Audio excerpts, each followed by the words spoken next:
Hello my darlings, I hope you're doing very well. My camera is shaking. But yeah, I kind of just wanted, okay, it's shaking so much. What are you playing at, bro? Is that a bit better? I'm not sure what the crack is right now, to be honest. I've got loads of stuff on the floor over there. Ignore it, alright? And that just doesn't even exist right now. But yeah, hi my darlings, I hope you're all doing very well. I'm filming this on the 19th of January. It's actually Yasmin's birthday of the day of filming this. I kind of just wanted to come back on here and sort of update you guys with life, what's been going on since I last spoke to you guys, because the last few videos you have seen from me were in Tom's old house, in his old office, and the last sort of vlogs that I had posted were of me kind of just being in an empty house, so to say. Like, me and Tom have moved in together, we have our own house. We've kind of moved an hour away from where we originally lived, but we're still not far from people and stuff. Like, we're not that far away. We're just we could get more for our money up here kind of deal, and there's so much stuff to do here. Not that we can actually do anything at the moment because the UK is still in lockdown. There is nothing to do. We're getting bored. Tom's working from home as well now, so we're kind of just twiddling our thumbs, and we've been like sorting the house out and moving. I'll get to that in a moment. But yeah, I just wanted to come here, sort of update you, do a little casual video. I have just filmed 2 videos. So my mouth's a bit like I've been talking so much that my mouth is just like, you know, like if you ever talk too much. But I just recorded a video about Kat Von D, so that's exciting. That'll be coming out very soon. Because that was kind of requested. I like put it on Twitter, like, I really want to do a video about Kat Von D, and everyone was like, oh my god, yes, you have to. And recent stuff about what she's done, and there's been recent stuff from her when it comes to like racism and tattooing, and oh god, it's a hot mess. It's a hot mess. So I've done a video on everything she's done in her life. Not everything, but you know what I'm saying, like most of this bullshit that she has done in her life. So I have spent most of today writing notes and just doing research on her, which was great. It gave me a headache. I still got a bit of a headache, I'm not gonna lie to you guys. But yeah, let's update you on life. So the last time I kind of spoke to you, like I was saying, was before Christmas. Christmas was absolutely frantic because of like lockdown, and I had plans to spend it with Yasmin and her boyfriend at her house and stay there for the night and stuff, but that didn't happen. So me and Tom spent Christmas together, and because we obviously didn't have anything for Christmas at all, I had to go out and get stuff, and because Tom's vegetarian, it's kind of like, oh my god, what do we eat? But we ended up having vegan sausages and like veg, roast potatoes, stuffing, and did I say Yorkshire puddings? Yorkshire puddings. It ended up being really, really tasty. Oh, and gravy, obviously. But yeah, it was just the weirdest Christmas I've ever had in my whole entire life. It was just so strange not to spend it with family, because I've spent every Christmas with family in some way, shape or form. And it was my first Christmas with no family, not even my best friend, because me and Yasmin have spent quite a few Christmases together now. She would come to my auntie's house. And it was just, it just didn't feel like Christmas Day at all. And because me and Tom were in the process of moving, we didn't have everything we needed, and it was just weird. So hopefully this Christmas, no matter what the situation is, whether COVID's around or not, hopefully it'll just feel a bit more homely and not so chaotic. But I hope you guys had a good Christmas if you celebrate it. If not, I just hope you had a good day. What day was it? On the 28th of December, I think it was, Tom got a van to move his stuff over. Oh my god. This was my first time moving properly, or helping someone move, because I didn't really have any furniture to move over or anything, because we used all of Tom's stuff. Like the last time I moved house, I was like 12 years old, so I had nothing to do with it really. Moving is awful. I don't ever want to do it again. Like, I honestly don't ever want to do it again. It was horrible. Just stressful, annoying, and oh god, I can't explain it, but like dismantling furniture, carrying furniture. My back hurt so much for about 4 or 5 days. Like, my back was just ripped to shreds. It hurt so bad, and then I was aching, and I was so tired. Like, it's so tiring, like a tired I've never experienced before. And I'm a sleepy girl, I love to nap. And it was just hectic. And then like, oh my god, like me and Tom do not argue. I don't want to be that person that's like, oh my god, I'm in a perfect relationship, we don't argue. But we're kind of just like, we're both pretty laid back, so we don't really fight about anything. But we're kind of like, what's the word, like bickering here and there, and just like, move, oh you carry this, you carry that, no you go this way, no go that left, no the other left, no go right, that kind of thing. And then we were getting hungry because we hadn't eaten or whatever, because we're not really breakfast people, but we weren't when we were moving. So then we were getting hungry and hangry at each other, and oh my god. And then carrying stuff, and his sofas, we couldn't get his sofas apart because his sofas kind of come apart in bits. We couldn't get some of it, and we had to carry it, and then we couldn't carry it because it was so heavy. So then we had to get his mum and dad to help, and that was a fucking, oh my god, it was a nightmare, absolute nightmare. I just don't ever want to do it again. I hated it. But now we are pretty much all in. We've pretty much sorted absolutely everything. There's a few bits here and there that we need to sort out, but for the most part we're settled in, and it feels great. It's starting to feel like a home now. It just feels nice to just call somewhere our own kind of thing, even though we rent, but you know what I mean. Like, we're trying to personalize it as much as possible, and that's why we kind of really liked this house, because everywhere was kind of plain and we didn't really have to do anything. So the walls are all like magnolia white, and the carpets are all like pretty much neutral colors. So all we have to do really is personalize it with like furniture and prints and artwork and what have you, and little bits. So I've done like some little interior decorating here and there, which has entertained me to no end. And yeah, we're pretty much in, which is great, and I'm glad. I'll do a proper house tour where we're a bit more settled in when the house is tidy, because it's not that tidy right now. But I have this room, so this is like the second biggest bedroom, which is doubled up as my filming room, and it's gonna be a spare bedroom. So this bed here kind of stretches out and it becomes a double bed. I've got this gorgeous corner desk that I'm at right now. It fits my laptop in here. I've got an extra screen. I've got every bit of storage you can imagine. I've got a nice little ladder shelf here, and I've got a nice little tapestry. Well, it's not that little, it's pretty damn big. It might not look big, but it's pretty big. And yeah, it's all coming together really nicely in here, and I'm so happy with how it's turning out and stuff. Where's my drink? There it is. So yeah, it's all coming together nicely. I've also done more stuff in the garden since I last vlogged, so I've got more solar panel lights out there and stuff, and me and Tom have been discussing like what we should do with it. He likes the idea of having like a fire pit in the middle of the garden. There's like this gravity bit, and where we can put like some chairs and have a little fire pit and stuff, so that'd be really cool. Me and Tom have been doing nothing but ordering food as well, because we've gone from where he used to live, which is basically like a little village, where you could pretty much only get Domino's delivered, and even then it was like cold by the time it arrived, or it just wasn't that great. But now we have so much choice for food and delivery, it's crazy, and there's quite a lot of vegan options and vegetarian options around here, so Tom's in his element because he's vegetarian. We have started to cook. We have. It's just getting, you know, like that period after Christmas, you eat just all of this junk food, you eat whatever you want, and you get takeaways. It's hard to get out of that, because all you want stuff that's bad for you, and like getting out of that routine of ordering food and eating stuff that's really bad for you is hard. So we keep slipping up every now and then, but we're getting better. We're getting better. We've just got adult now, and you know, cook stuff, and I think we like commit to like one takeaway a week now. I don't know why I'm telling you this. Does anyone else have the problem? I just wanted to know if anyone else had this issue.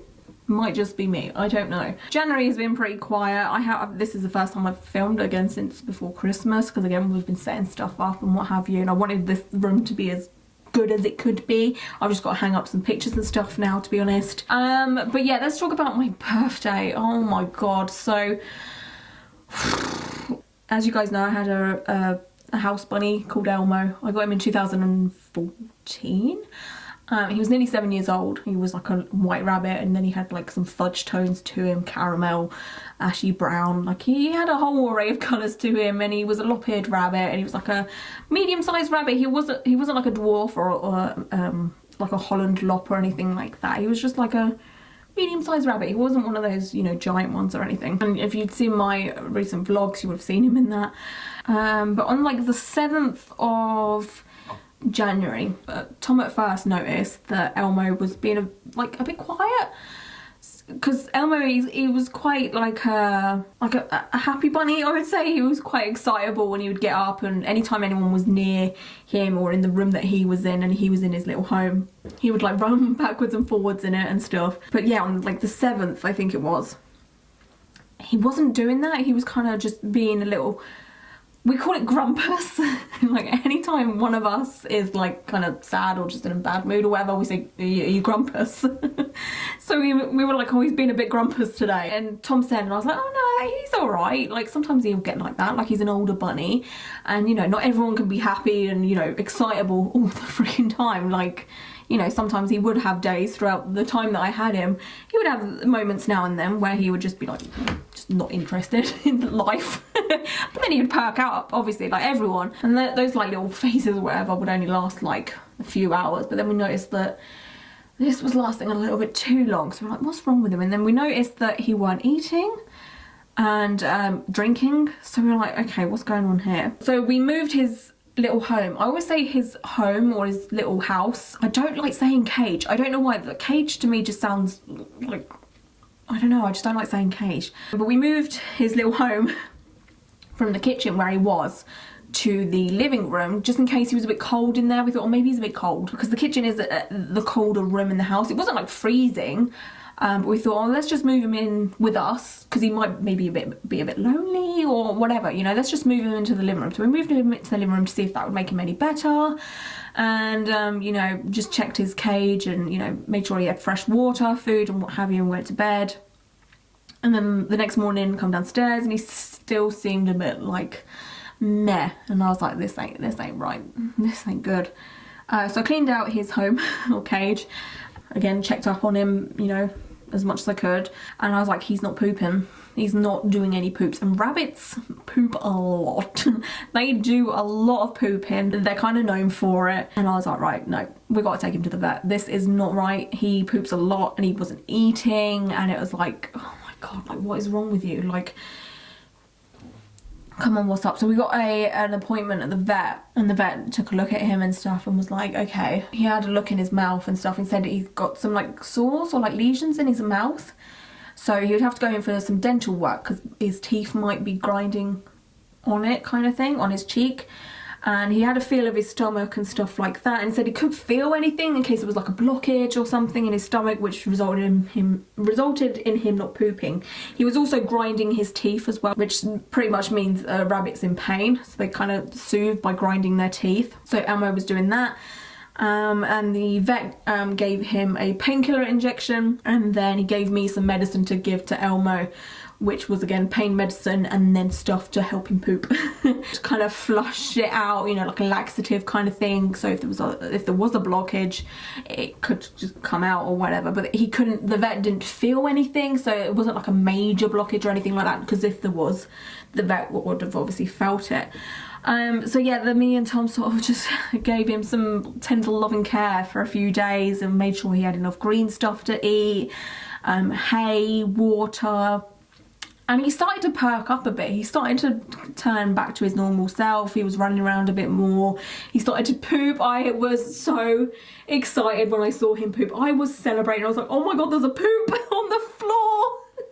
I had never been so excited to see poo in all my life. I'm not joking. Yeah, he seemed to be doing better, and we're like, yes, great, this is fab. Like, he's getting better. The day before my birthday, which was the 13th, he seemed to be a bit sad again, and I was just like, oh, that's a bit weird. Like, he was feeling much better before. You know, the medicine was working. He was pooping a lot. He was running around a bit more and stuff, but he kind of just was a bit sad again. And I was just like, maybe again, he's just feeling sorry for himself and stuff. And he was still, like, when we let him out into the kitchen to run around and to give him his medicine and stuff, he was running around, he seemed fine, but when he was in his home, he seemed to just not himself again. And I was like, okay, what's that? What's going on here? We had like a schedule of his medicine, so we had to give him poop medicine 3 times a day, which was at 10 o'clock, well, 10 a.m, 4 p.m, and then 10 o'clock again, and then we would give him his pain medicine at like just after 6. So we gave him his pain medicine just after 6, and we didn't have any more poop medicine because we'd used it all by this time. And he'd been pooping kind of regularly, so we didn't think we need it. Obviously, if he reverted back to not pooping, I would have taken him back to the vet or whatever. But we gave him his pain medicine at 6, and then we put him back in his home and just let him, you know, just rest. And he was eating, he was drinking. He just seemed a bit sad again. But this time he was eating and drinking, so we're kind of like, oh, maybe he's just having a day where he's just not feeling great. But yeah, I went upstairs on the 13th at like 10 p.m. I think it was. Tom, what was Tom doing? I think he was playing PlayStation, and I was like, oh, I'm gonna go upstairs and watch something on Netflix, or I don't know what I was doing. But I went upstairs anyway, and yeah, and then the next morning it was my birthday, so I woke up at like 7:30 to go to the toilet and whatever, and Tom was like, oh my god, happy birthday. And he had already brought like my present, he got me some presents for my birthday, but he brought them in the night before and he wanted me to open them then, and I was like, no, I'm not opening them now, wait until the morning. So I opened my presents and stuff, and then Tom was like, right, I'm gonna get up and I'm gonna get some coffee. So he went downstairs to make coffee, and then like, I've got to brush past this quickly, otherwise I'll cry. But then he come upstairs like 5 minutes after that, and he was like, he just said, I'm so sorry. Back was to the door, and I heard him come in, and he said, I'm so sorry. And I just turned around, I was like, what? And then I just instantly knew. You know, you just know. I said like, what? And I was like, oh my god, no, it's Elmo, kind of thing. Tom found him like in his home. I just instantly was like, just broke down, obviously, because, you know, I love him so much. And I said, what do we do? Like, what, like, we're in a rented house, like, what do you do with a dead rabbit? I didn't want to see him. I did not. Like, I'm so grateful Tom was here and I was living with Tom, because I don't know how I would have handled this by myself. So Tom kind of just was like, I'm gonna phone my mum, because Tom had rabbits in the past himself, and he was like, I'm gonna phone my mum and I'll sort it out, I'll sort it, don't worry, don't come downstairs, just, you know, stay here. And then obviously I just stayed in bed, kind of thing. I could hear Tom on the phone to his mum, so I just don't know where I'd be without Tom and his mum, because he sorted it all. And basically what he did was he come upstairs with with a box that had presents in it from my auntie, because they were both downstairs. There was 2 boxes, one from my sister and one from my auntie, and he brought one up, and I was like, I'm not in the mood to open presents right now, like, what the hell. He's like, not to be rude, but can you open this box and take whatever's out of it so I can use it? And I was like, yeah, sure. So I took out the presents from my auntie, and he took the box downstairs to obviously put Elmo in it, because he was going to take Elmo to the vet to sort of deal with Elmo's body. So yeah, he was like, right, I've phoned the vet, I'm going to take Elmo, don't go downstairs. When I come back, I'm going to sort out his cage and stuff like that, so that it's not there to be seen when you decide to come downstairs. So Tom took him to the vet, and like literally as soon as the door went shut, that's it. That's when I just really lost it. Because I hate showing emotion, as you can probably tell. I don't really like crying in front of people or anything like that. It's just not, I hate it. Like, if I'm in an argument with someone or whatever, I wait until they leave. And then I'm like, oh my god, that's when like I have a moment, you know. I think he was gone for about half an hour maybe, and then he come back, bless him, and he had 4 hash browns and a McDonald's Coke for me, but I was like, I can only eat 1, thank you. And then he ate the rest, and then he sorted out, you know, everything that's downstairs of Elmo's. He like hid everything and put it in the garage and stuff, and it was just like, yeah, I mean, it wasn't the best birthday I've ever had, let's be serious. I knew it was going to be kind of sucky because of, you know, it's lockdown birthday, I couldn't see anyone, all of that, but the thing with Elmo, it kind of just put everything into perspective, and I was like, like, this whole lockdown thing, I don't care about it in the minute, like, I don't, like, Elmo's not with me anymore, kind of thing. So I'm still in shock a little bit, I think, as well, because in my mind, like, at least like 2 or 3 times a day in my brain, I'm like, oh, I need to, no I don't. Like, in my brain I'm about to say like, oh, I need to feed Elmo, no I don't. Or I need to make sure Elmo has water, no I don't. I keep thinking, oh, I need to, no I don't, kind of thing. Or, you know, like, I get this urge to, like, pat him on the head. I love patting him on the head so much. Like, little, like, I just used to do this, like, pat, pat, pat, pat, pat on his little fluffy head. And I miss doing that so much. I just miss the way he was and his little mannerisms. And, like, honestly, rabbits are like little dogs. They do have their own little personality and stuff. And I don't know, and I'm glad his like final weeks or whatever, he got to run around this house and he had all the space, and I was so happy that, you know, he had so much space to run around in. And, you know, we had a back garden that he could have had a run around in the summer, because it was pretty much like rabbit proof. There's no like holes in the fences or anything like that. But yeah, I did put like this on social media and stuff, and I got so many messages and comments and stuff like that. And I'm thankful for all of you guys and everyone that was messaging me. I haven't got around to replying to everyone. I don't know if I ever will, because my inbox was just huge, full of people saying sorry and, you know, sending love and thank you. I really truly appreciate all of it so much. I know a lot of you guys loved Elmo as well and his little head, and you loved it when he was in videos, or when you could hear him like running around and stuff in my videos, and him like drinking on his water bottle and stuff. I know a few of you guys said that you'd missed that. So yeah, I think I'll end it here. But yeah, I'm back on track with filming and stuff, and I have my own room and all of that jazz. So hopefully the ball is going to start rolling now and regular content will come out. So again, thank you so much. I appreciate you guys so much for all the love and sticking with me and being supportive and stuff. It means a lot, it really does. And yeah, until my next video, bye.